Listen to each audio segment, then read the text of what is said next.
I don't see it. Less than a week away from the biggest show of the year.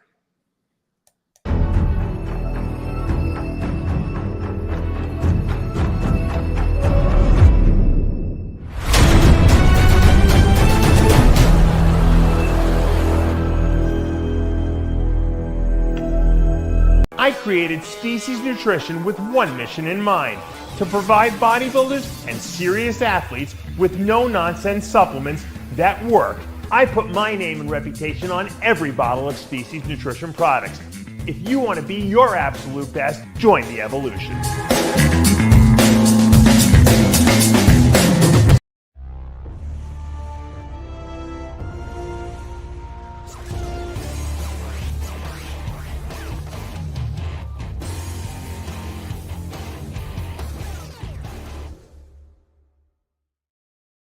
Yes, we are live here at Heavy Muscle Radio, and no, I did not miss a week. People thought I missed a week. I had my kids this weekend, Chris.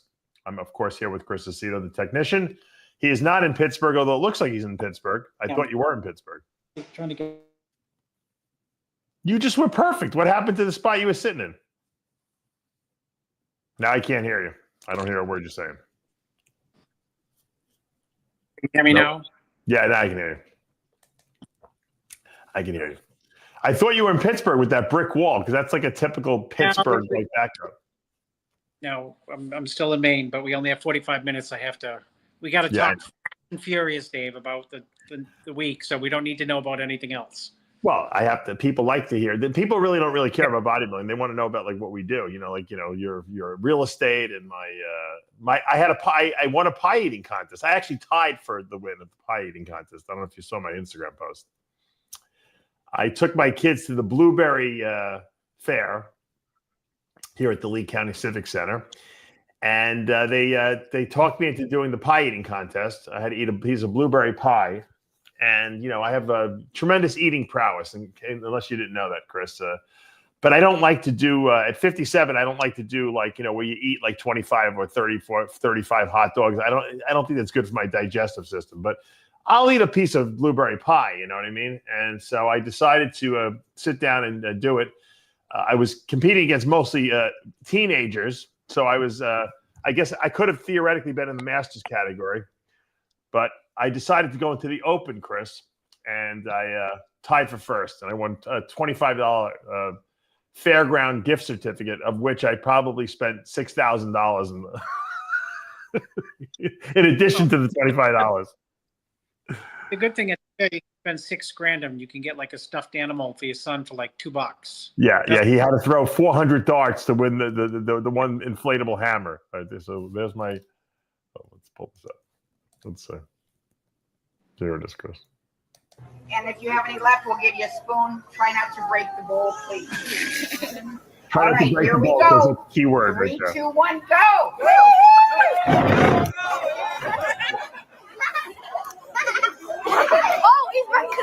There's my son in the front. Here we are.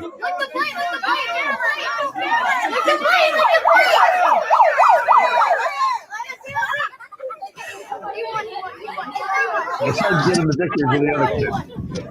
You think he'd stick up to me? I believe we have a tie. It was a tie, Chris.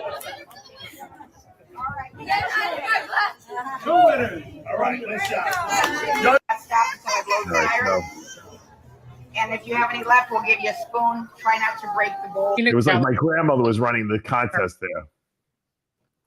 So I'm undefeated in eating. I've done 3 eating competitions in my life, Chris. I'm undefeated. In high school, I ate 165 vanilla wafers. Remember those little vanilla wafer cookies? Mm-hmm. I ate 165 of them in 10 minutes. That was my first victory. This was back in 1986. My second eating victory, actually I have 4. My second eating victory was in college. I represented my dorm in the pizza eating contest against all the fat kids. For some reason they think fat kids can eat faster than or more than the average person, but it's not the truth. I was a runner because I was like 140 pounds. I would starve myself every day because I was trying to lose weight. So I was ravenous. ate 2.5 pizzas in about like, I think it was 10 minutes also. So I won that contest for the dorm, and we won a pizza party for that. So I got more pizza. And then I believe on Heavy Muscle TV show, I did a drinking shake contest, and I drank the shake faster than everyone in the studio. So I have 3 wins, and this was my 4th win. Even though it's a tie, it's still considered a win. And so I'm undefeated in eating. You're batting 1,000, Dave. Yes. And I might retire on that statistic. I wanted my kids. You know how like a lot of bodybuilders say, "Oh, I competed again in the Masters. I wanted my kids to get a chance to see me on stage." And it's not going to happen for me. So I had to do an eating contest so my kids can see that I can still I still got it, Chris. Will you use Periactum is the question. I still got it. But that was fun. It was a fun weekend. My kids actually did an eating contest too. Logan came in second. There was like Logan's 9. The kid who beat him was like 13 or something like that. So he was all mad.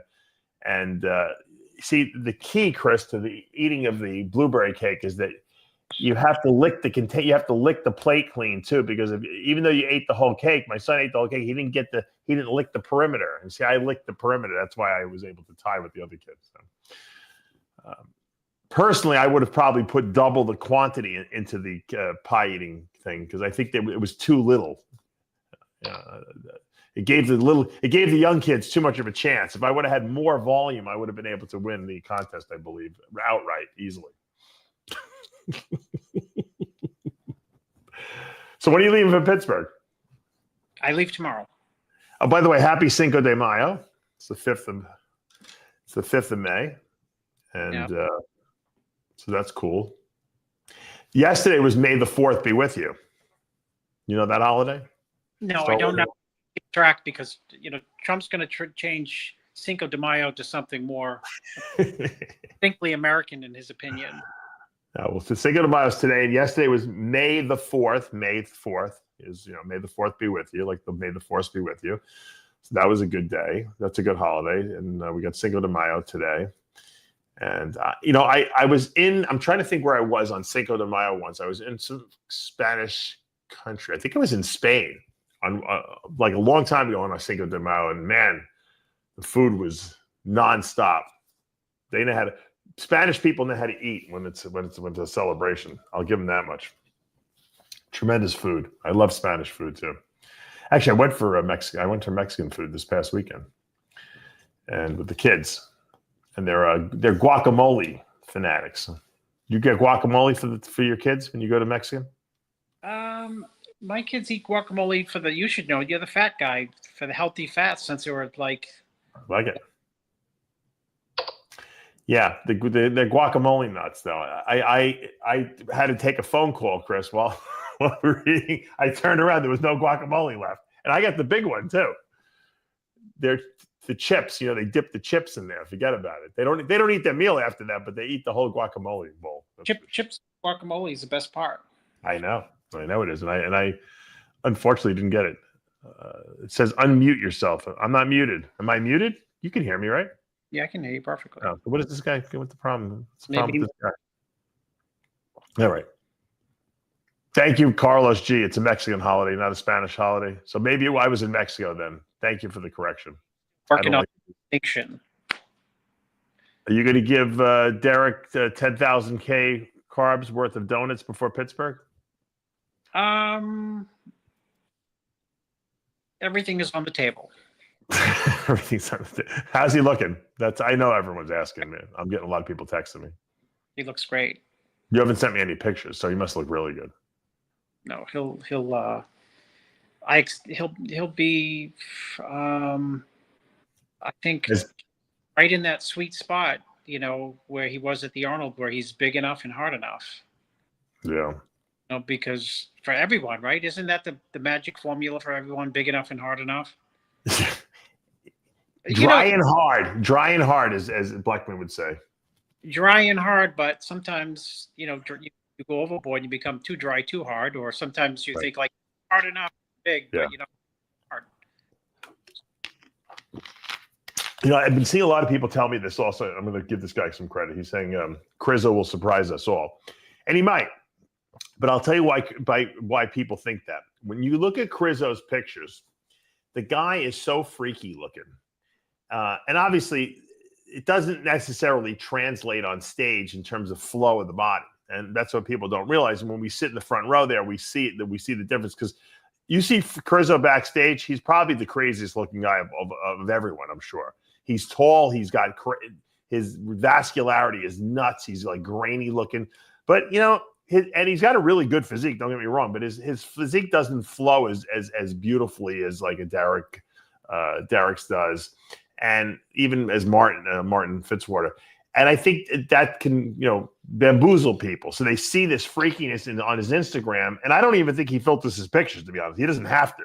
But it doesn't necessarily translate onto a win on stage. Now, if there's no great guys in the lineup, yeah, he's gonna dominate. But I think in this lineup, with the level of competition that we have, I think that Krizo is going to have a little bit of trouble. Obviously he's a top 5 guy, but I don't know if he's going to be able to pull off a win here or any kind of dark horse movement. What do you think? I think that's extremely impressive. But I would agree with you. Not so much that he won't look impressive on stage. It's just there's 3, 4. I mean, there's 5, 6.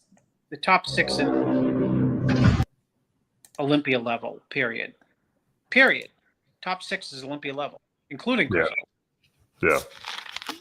But you see these pictures in a tank top. The guy looks like he's unbeatable. He looks like Mr. Olympia, you know. And then you see him on stage, and I mean, like I said, he's impressive. And I haven't seen him, you know, in a whole year, so I'm sure he's going to be more impressive than the last time he was out.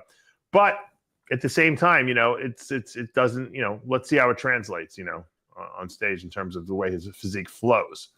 I like the level of freakiness. I'm a mass monster freakazoid, you know, type of fan. You know, I like the crazy stuff like this. But you know, you're seeing gym footage.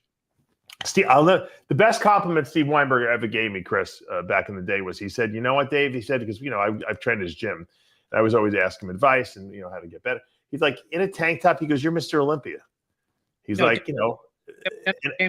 Olympia, you were runner-up 3 times to and that was a great compliment because even to have that kind of, you know, level of mass freakiness and to have a judge of his caliber say to me, in a tank top, you're missing that was better than winning the Olympia for me because I knew that I didn't structurally have the structure to win the Olympia.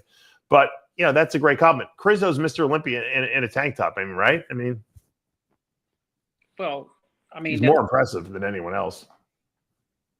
People have to walk on stage, and when in a tank top, I said. Yeah, I mean, he's good. I mean, I don't think you need to beat the dead horse that he looks great in a tank top. I think anyone looks great. I think Derek looks crazier in a tank top than he does on stage. How's that? So what's that mean? Yeah. Well, yeah, but he's big too. I mean, Krizo's tall and everything like that. So in like a tank top and shorts, he's ridiculous looking. You know, that's all I'm saying. But I mean, Phil Heath was incredible in a tank top too, but he also was Mr. Olympia.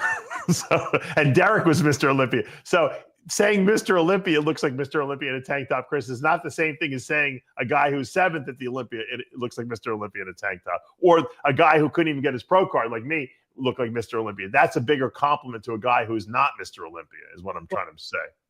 Say that when I saw you, the first time I saw you, you were with Nasser at the Arnold Classic. And you were in a tank top than he was, and he was in a tank top. NASA was big. I don't know what year that was. It had to be 30 years ago. But you look, NASA were at a booth, and you look better than NASA. You were bigger than NASA. You were than NASA. Thank you. I'll take that as a compliment coming from the technician for sure. So it wasn't hyperbole when Steve said you look like Mr. Olympia. Yeah. No, you know what? I was very popular at booths because people, you know, when you go into expos and you're taking pictures with people, you want to take pictures with the freakiest guys you see there because it looks impressive in the pictures. And so I take tons and tons of pictures with people. So it was, you know, like I always tell people, you got to find your niche if you want to be a bodybuilder and you want to, make this like a living for yourself, you got to find what your niche is in this industry of ours. My niche was to be a big freaky guy, to be knowledgeable, to try to take, the complex, concepts of bodybuilding and break them down in simplistic form. But I needed to look like I knew what I was talking about, or no one was going to listen to me. And that was my niche. Your niche was, I'm going to go as far as I can in bodybuilding because I love it. But then really my niche is I'm going to, Bob Gruskin's my mentor, and I'm going to become the next Bob Gruskin, which you did. Other guys, Phil Heath's niche and Jay's niche was Mr. Olympia, and so everyone's got a different niche that they got to find for themselves. I was just talking to Amon, who works for me, and I was talking about the eating contest. And I said, listen, if you can't eat a lot of food, you're never going to be a big mass monster. You might be a classic guy, a men's physique guy, but you got to be able to eat. He's like, how did you get all that food down back then? I said, because I didn't think about it as a pleasure. I thought of it as a job. And there was no way I was not getting this food down, And so you got to have that like mentality. If you don't have that crazy mentality, you can't be a great bodybuilder. And that's why most of the great bodybuilders out there, aside from the few genetic freaks who, no matter what they do, they grow, they can do things on an extreme level, and talk to any of them. You work with them, Ask Grego what he eats every freaking day. I mean, no normal human being could consume the amount of calories that he consumes every single day. They just couldn't do it. They would be like, oh, I'm too full. I can't do it. I'm uncomfortable. But he gets it down because that's what he wants to do more than anything. He wants to be a champion. Yeah. And whatever it takes at the end of the day. Yeah. How many guys, Chris, have told you, oh, I can't do another show. I need to save it for the Olympia. You got Derek Lunsford, who won the Arnold, and now he's doing the Pittsburgh, and then he's going to do the Olympia. I mean, the guy is the guy's not saying, oh, my body is not going to be able to peak, or I'm too tired. I got to rest. It's like these NBA guys today. You remember back in like Jordan's day where guys they never missed a game. They barely missed any minutes in the game. They almost played the whole game. Nowadays, these guys, they don't even want to play games. They're like, I only want to play 3 games a week. It's unbelievable, right?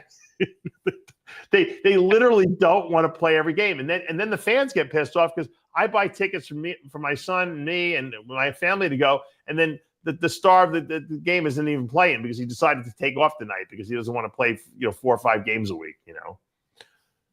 You can't. If this is your life and this is your passion, you got to give 100% to it if you want to be the best. That's all there is to it. There's no shortcuts. Having said that, you gave us the little sneak preview on Derek. Let's take a look at Nick Walker. A lot of pictures, videos have been coming out the last couple of days, last week. Where does Nick Walker fit into this lineup in your estimation, Chris? 6th or 7th. I'm just kidding. Show that he does. He's freaky.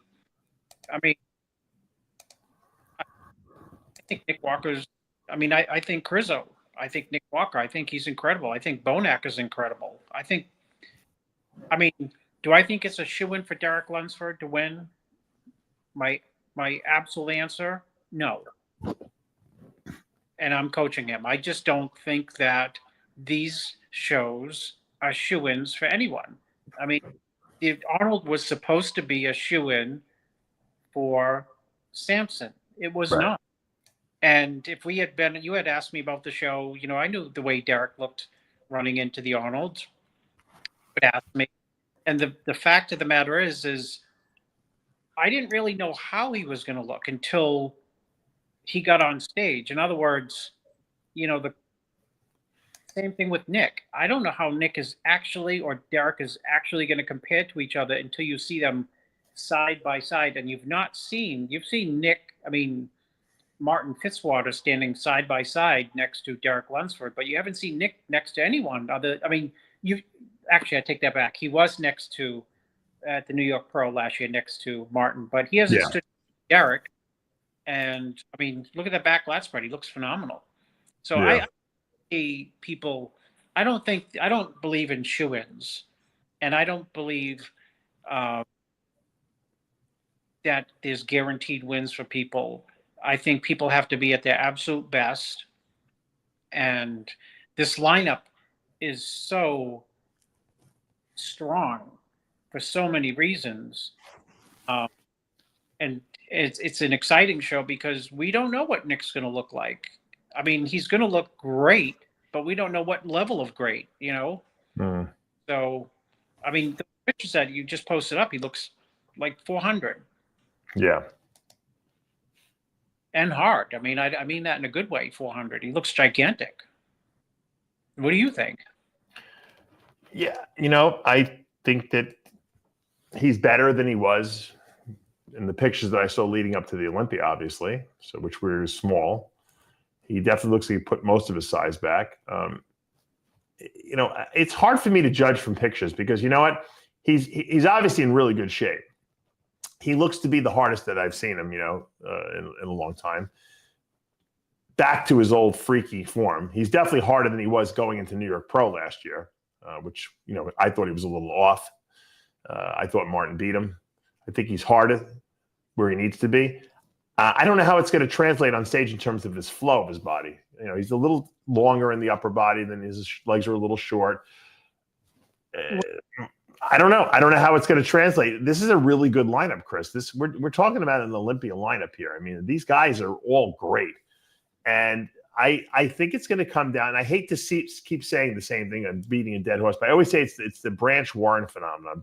I loved Branch's physique. I thought he had an awesome physique because he worked so hard for it. He had all this oodles of muscle, gnarly, veiny, grainy, you know, muscle. But you know, when he didn't flow as well as some of the other guys did. So, but he was always in shape. So he would beat guys that probably should have beat him, but they just would be off. They'd be too flat. They'd be too full. They'd be too soft. And Branch won so many shows. I would never ever count Nick out. He's the guy that's always there, ready to you know, take advantage of the fact that guys are a little off. And so I think he could absolutely win this show because of that. You know. I think it's a hard. I agree and disagree. I know your point, but I think flow is going to be an important factor here because I think everyone is going to look great. Everyone's going to be big. Everyone's going to be hard.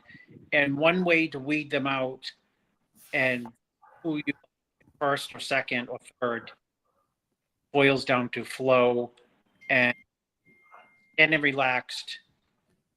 That is where it will be a shoo-in for Derek. I'm not saying his condition, but I didn't expect that like at the Arnold when I saw him standing on stage. The stance to me was better than for sure, better than Samson. And I think Samson's stance in the lineup is ginormous. It has flow. It's hard. It's dense. And when they compared the two, stand and relax in the lineup, I never looked at Samson longer than I looked at Derek. So I think flow is going to play a big role simply because I do expect the top six to be in their best looks. I don't know if it's going to be their best condition, but their best combos of size, conditioning, fullness. I think we're going to see that. And that's why it's going to be, it's the best show of the year, period. Yeah. Martin looks big. I don't know when that picture was taken, but it looks fucking freaky. Look at that picture. He's got a level of density I hadn't seen from him before. It's going to be a really good show. I'm so excited. I'm so happy I'm going to it, to be honest with you. It's almost more exciting than the Olympia because, you know, although the Olympia is always fun, but this was an unexpected mid-season show we get to witness. And obviously Nick Walker wasn't in the Olympia, so we get the advantage of having Nick here. It's kind of a rematch between Nick and Martin. We got Derek in the lineup, which is a wild card, obviously. We got Krizo, we haven't seen in a year. So, I mean, there's a lot of great competitors in this lineup. You know, it's going to be a really good show. I mean, I know it's hard to say. Who do you have as your top five? You don't have to put them in order. I don't know. The five that you mentioned. We just mentioned, yeah. Yeah.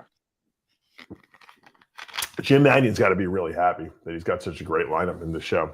But, you know, they're putting up $100,000.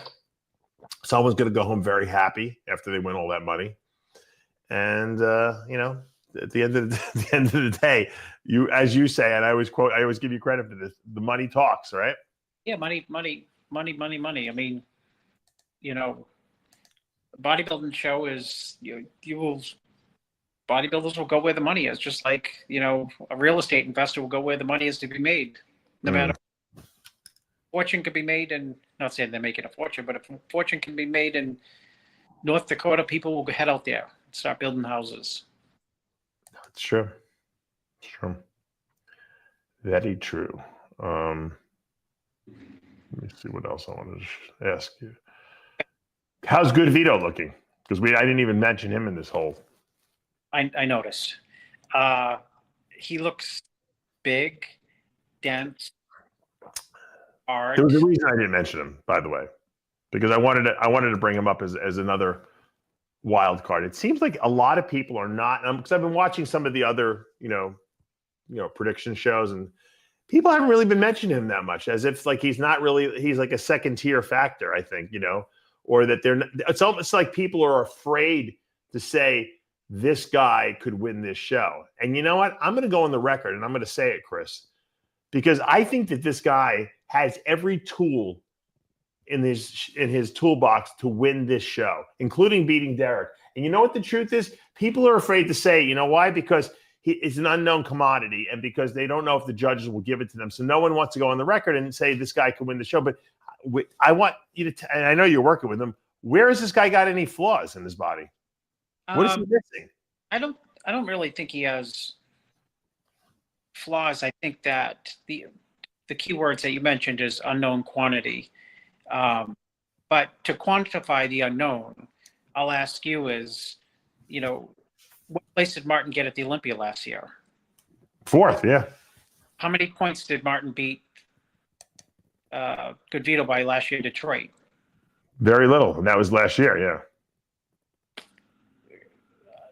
How many pounds has Goodvito put on since last year? It's like, no, look, I'm one of the biggest fans of this guy. I think he's underrated, and I think he's dangerous, and I think that this guy could be a factor that no one's calculating in here. Those are important factors to consider when, like, handicapping a show. Right. He just came off the win in Arnold, Brazil. I mean, we weren't all down there, so I think it kind of got brushed under the carpet, but he was pretty damn good there. Yeah, and he'll be better here. I mean, when you look at that physique, and I know like it's tough because you're working with a bunch of guys, but when you look at that, I'm trying to think like, all right, well, where is he lacking? Like, why wouldn't he beat this guy? Why wouldn't this beat Nick Walker? In other words, his quads are too small. His quads are too small. They don't look small to me. Are you serious? Are you being serious, or are you being facetious? I'm illustrating the obvious by sarcasm. All right, all right. I'm just saying. I mean, this guy is like, I look at those legs. So I mean, how does Nick Walker beat that? The front double? I don't think he beat him on the front double. No. Well, where would he beat him? What poses does Nick Walker beat Goodvito on? Does he beat him on that pose right there? No. No, not the back lat either. Those are absolute strongest poses for. Everyone has a couple poses where the lights out. In the most muscular, that's a great shot for Nick. I think Nick. Does Derek beat him in this shot? And Derek's got a good back lat spread. Does he beat him in this shot? Yes. Okay. But not by much. Mm-hmm. But not by much. I would say that because Derek beats him because they have equal width, but Derek's shortness works as an that shot, because you say, like, I just can't believe it. Goodvito, you'll say, like, I can't believe he's so wide on the back lat. You say the same thing about Derek, and then you, like, say, on such a short guy, without looking weird, like overdeveloped in the upper body. Yeah. The interesting thing about this show is going to be that a lot of these guys are on the shorter side, right? That they're going to match up pretty well, with the exception of Krizo, of course, who's taller. I'm telling you, right? Good. It's going to be a good show. I mean, like I said, the matchups are great. Is Bonex in this show too, right? Bonex in the show. That's right. Yeah. I'm saying they all these guys are around the same height. It's pretty funny that they got it's like a lineup of like former 212 guys that moved up to the open. Lee Priest would have fit right into this lineup if he was. Yeah, he would have. He would have. Man, it's a great call. He would have. Yeah. I would have been I wish I could have seen him up there at his best against these guys. Yeah, it's going to be an unbelievable show because of the lineup. Bottom line, lineup is, you could have this show and it doesn't have to be Pittsburgh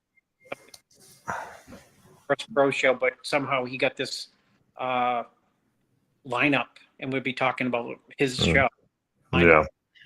It's going to be taking place this coming weekend, May 10th and 11th. That's Saturday and Sunday at the David Lawrence Convention Center in Pittsburgh, PA. If you're going to be in the area and you want to stop by, Chris and I will be there, and all the rest of the industry, essentially.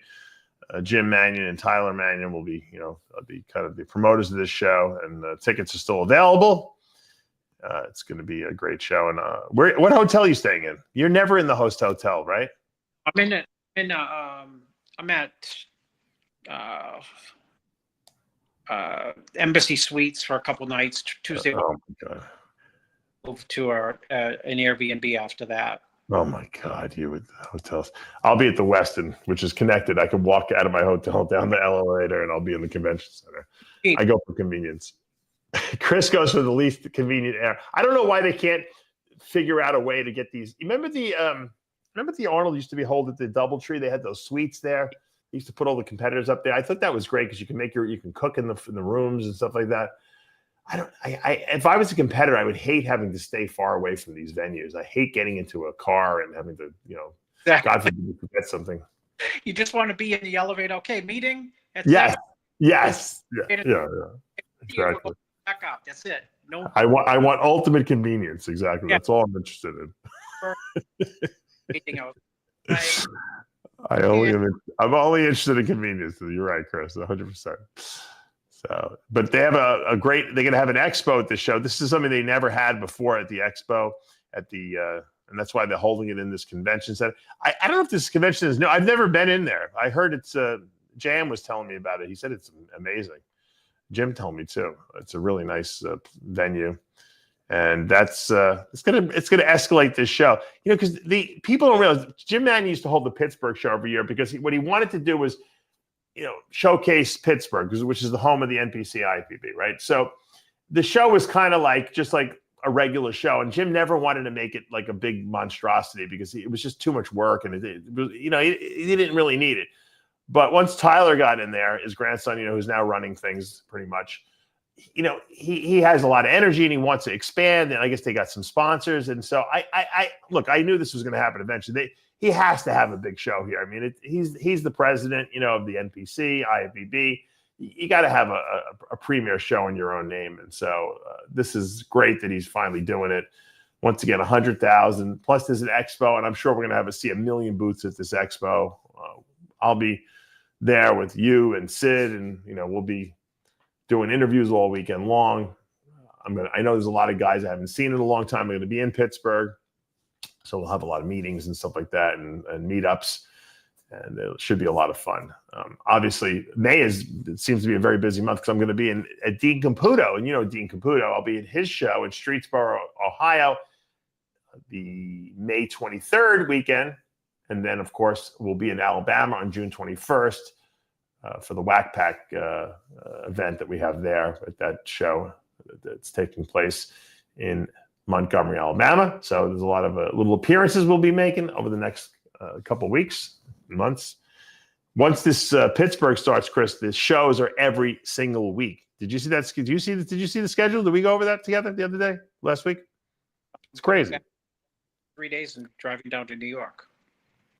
Oh, you go right. You go right to New York. I was figured you would. The problem is I can't go to New York because I have my kids that weekend. But it's a crazy. I'm going to go through it here. So we got the Pittsburgh this weekend. The weekend after that, like Chris said, is in New York Pro. That's Steve Weinberger's show in Teaneck, New Jersey. They have the Cal State the week after that. That's Tamer's show. They have the Legion Sports Fest the week after that. That's Chris Minnis' show. Toronto Super Show is the week after that. The week after that is the M-Pro Classic in Alicante, Spain. And then the Dubai Pro, which is the following weekend after that. They're giving away $140,000 first place for that one. And there's a show in China, believe it or not. I don't know if anyone's from the U.S. is going to go to that one, but that's June 22nd. That's the same weekend as the Dubai Pro. So if you want to try to get qualified, that might be a good way to sneak over there while everyone else is in Dubai trying to win that $140,000. The week after that is going to be the Flex Weekend Italy Pro. That's going to be June 29th. And then the Mr. Big Evolution Portugal Pro is July 6th and the following weekend in Portugal. And Chicago Pro will be taking, it is open. Okay, that's July 18th. That's the weekend after that. Tampa Pro, week after that. Tim Gardner runs those two shows. You got that Canada Natural Pro show on August 3rd. Texas Pro, August 8th and 9th. That's Freddie Nadeau and Sheila Brown. And then you got Tupelo Pro. That's only Masters. That's the one. That's only Masters. That doesn't count. But I mean, how many shows did I just list off, Chris? About 10? More than 10 weekends in a row. If you can't qualify for the Olympia this year, you're doing something wrong, my friend. Well, Bonac may go to every show, so he may. You know what? At his stage of his career he's at, that's what I mean. I'd do every weekend too if I were him. Why not? You would have broke closest record to say. You know who else should do every show? Who? Michal Krizo. Yeah. The guy is in shape all the time. He should hit every single show. He should just stay in the U.S. and just go boop, boop, boop, boop, boop, boop, and collect his prize monies, because he will. He'll win. He'll win most of those. And you know what? That's a nice amount of chunk of change to go home with. You know, yes, you're gonna have to pay. They're gonna have to take taxes out, Michael, because you're an international guy. Ali Bilal knows about that, but it'll be worth it. Trust me. Bank that money, man. That's a lot of pro shows in a row there. I bet you we see him in a bunch of them. I don't think he's going to do all of them, but you know, if Milos was around today, he'd do all of them for sure. Milos was, or Silvio Samuel, didn't he do every show one year too? I think that was under the guidance of Milos. He did every show. Yeah. What about Derek? Would Derek do New York Pro if he wins Pittsburgh? No, I think he just committed to Pittsburgh and it. Yeah, that's nice of him not to take away too many qualifiers from people. Well, theoretically, you could win a whole string of them and take 2 or 3 qualification spots away. Winning, and we don't know who's winning New York. That's the excitement of the next 2 weeks. Right. Well, I think New York is going to be super exciting, especially depending on how Pittsburgh turns out, just because you're going to get a lot of whoever didn't win in Pittsburgh is going to go to New York. I mean, it's a no-brainer, right? I mean, you have to do that. I mean, Nick Walker has to keep going until he gets a qualification. He's got to go back to the Olympia. So if Nick doesn't win in Pittsburgh, he's going to go to New York. If Nick doesn't win in New York, he's going to go to California. There's no way he can't stop. I mean, and if he does, I think it's a bad move on his part. Wouldn't you say? That was my point. You just finished your sentence. Sorry. Okay. I mean, we don't know who's going to win Pittsburgh, but if Derek wins Pittsburgh, that means other people have to go to New York. And if other people go, one big name is not going to win New York, and that means they got to go to Cal and onwards. I mean, because I know obviously Martin's already qualified, so Martin doesn't have to keep going. Hardy is doing New York, and he'll give everyone in that lineup a hard time. Who is? Sass Hardy. Oh, Sass. Yeah, Sass needs to qualify still. Now, obviously, Goodvito already qualified, so he doesn't have to keep going. But you're going to see Nick keep going for sure. Bonac is he qualified, Bonac? Bonac's doing New York. No, I know. But is he Yep. he's qualified? He won that. What show did he win? Just recently. What did he win? I don't Jesus. remember. Dave, does your ears like I said like Detroit 4 times? Oh, right. Sorry. Thank you. I'm talking, but I'm not listening, Chris. That's the problem. You know what? Your connection's a little weird. That's why it's like cutting out every time you talk. But anyway, Nick is the guy who's got to qualify. So Nick is the one who's got to really keep going. No one else really needs to keep going. If Nick don't win Pittsburgh, I'm not saying Derek. You know, it's insulting to say Derek's winning. I don't care if you coach or not. Well, even if Derek doesn't, another guy could win. It doesn't mean Nick's not guaranteed. So if you say Nick's doing New York, there's an assumption that the Arnold Classic winner is going to be. It's insulting to say that simply because I think all these guys are capable. I think Nick will do New York even if he wins Pittsburgh. What do you think about that? I think he might have committed to Weinberg. I don't know for sure, but I think he'll be in New York regardless. To be honest with you, if I was doing Pittsburgh, I would do New York. I think New York is such a good title, the New York Pro Champ, and the crowd is so great there. I would do it even if I won Pittsburgh. Why not? They're back-to-back, knock out the 2 shows, and that's it. That's it. I mean, that's a nice chunk of cash, Because people are afraid to lose. You know why? Well, yeah. They're afraid. They're afraid of what silly fans will say about them. Yeah, I mean, that's a possibility. But if you convincingly win Pittsburgh, I mean, I would have to imagine the momentum is with you going into New York the next week. I know, but if whoever won Pitt, you can win by a point in. I'm saying if it's close, you're saying I got you. People are afraid to lay it on the line because they don't want to lose, because they don't want to hear what fans have to say about them. I'm dead serious. No, I think you're 100% right. I think that people do worry about what other people think about them, and that's why they don't do it. But I think it's foolish. So won Pittsburgh, he went to New York, he got 2nd place, and then they say, "See, in Pittsburgh, he'll never at the Olympia." Pittsburgh. Yeah, I know what you're saying. It's endless. Yeah, it's a shame. I like I said, if I was doing Pittsburgh, I would absolutely commit to New York in the very least. And then look, if you have to still qualify, then we could talk about other shows. But I think the Pittsburgh New York back to back is a guarantee. Look, when we competed in the amateurs, Chris, years ago, I mean, everyone did a show back to back weeks. You would do like a qualifier and you do the nationals. And it wasn't until you hit like a high level where you really couldn't go back and do regional shows anymore that you would have to only stick with nationals of USA. But when you first started, you would always hit multiple shows because it's like you're trying to learn how your body peaks and you want to really see from week to week, and you seem to get most of the time you get better. So I don't see why these guys wouldn't hit 2 shows. I mean, they're right near each other. It's not like you have to travel very far to get to the other one. So besides the fans weighing in on, Dave Palumbo won New York and then he went to Toronto and got 3rd. Right. Unfortunately, the dirty secret is some, not all, sponsors do the same thing. Yeah. Dave wins New York. This is how it works. Dave wins New York. Dave Palumbo goes to Toronto, wins them both. Right. The M-Pro. And then his contract's up and they go like, well, you lost the M-Pro. Yeah. How come these Olympic swimmers will compete in 16 events in the Olympics, but they don't worry about it? Hey, I won the first 2. I'm not. If I don't win the 3rd one, they're going to say I'm not as good. They don't have like fragile egos. Obviously. No, they don't have sponsors that they have to live up to and be like 100% perfect all the time. And and I don't know about those Olympians. Who you talking about? I'm talking about like guys like Michael Phelps and these guys that would compete and contest like 10 different events in the Olympics. I mean, which obviously when you do that, it actually takes away from the events that you're strong in because you have to do a lot more qualifiers. It wears you down. It makes you tired. But they're so confident in their abilities that they're just like, screw it, I'm doing everything. I don't know why we don't have that in bodybuilding. Because never worried.